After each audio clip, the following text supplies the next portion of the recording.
कि एक बार पांडवों ने अश्वमेध, एक बार आवर्त महोत्सव रखा और एक यज्ञ रखा। उस यज्ञ का नियम था, पहले जो यज्ञ होते थे उन यज्ञ का नियम था, यज्ञ में घंटा लगता था। वो यज्ञ की जैसी पूर्णाहुति होती थी तो यज्ञ का घंटा अपने आप बज जाता था, अपने आप बजता था, उसे बजाता कोई नहीं था, अपने आप बजता।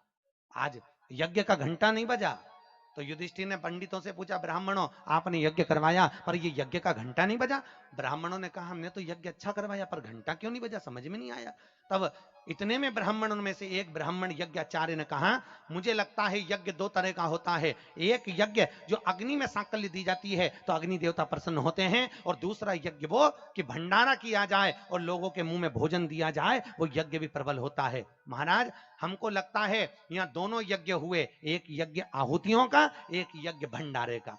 मुझे लगता है भंडारे में कोई भूखा रह गया है, कोई भूखा है। अब वो भूखे व्यक्ति को ढूंढो।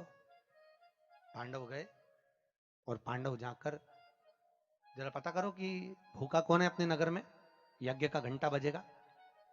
जाकर देखा तो एक कुटिया में एक संत बैठे हुए थे। बाबा आपने भोजन किया है? नहीं। आपने भोजन नहीं किया? नहीं। क्यों नहीं किया? मैं काय को भोजन करूं, भंडारा हो रहा, चलो भोजन करो।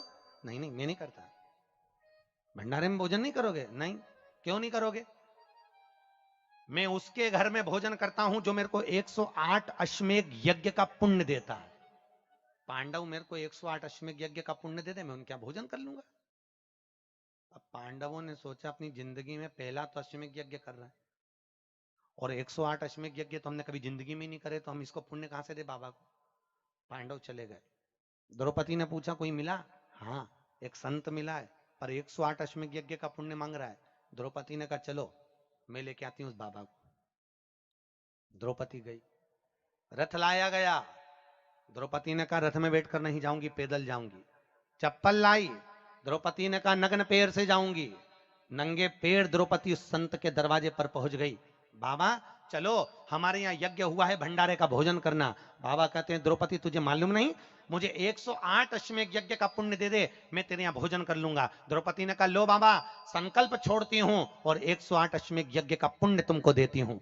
संत ने कहा द्रौपदी तेरे पति ने तो कभी पूरे यज्ञ नहीं करे, तूने कब कर लिए? द्रौपदी बोली बाबा मैंने सुना है मेरे कृष्ण के मुख से, जब कोई व्यक्ति अपने घर से निकलकर किसी संत के दरवाजे पर, किसी कथा के पंडाल में, किसी मंदिर पर, किसी तीर्थ में पैदल पैदल जाता है, जितने कदम चलकर जाता है उतने अश्वमेध यज्ञ वो अपने जीवन के कर लेता है महाराज, उतने अश्वमेध यज्ञ वो अपने जीवन के करता है। और द्रौपदी ने कहा बाबा मैं तुम्हारे दरवाजे पर चलकर आई हूं, 18,000 कदम मैं चलकर तेरे दरवाजे पर पहुंची हूं, उसमें से 108 अश्वमेध यज्ञ तुमको देती हूं।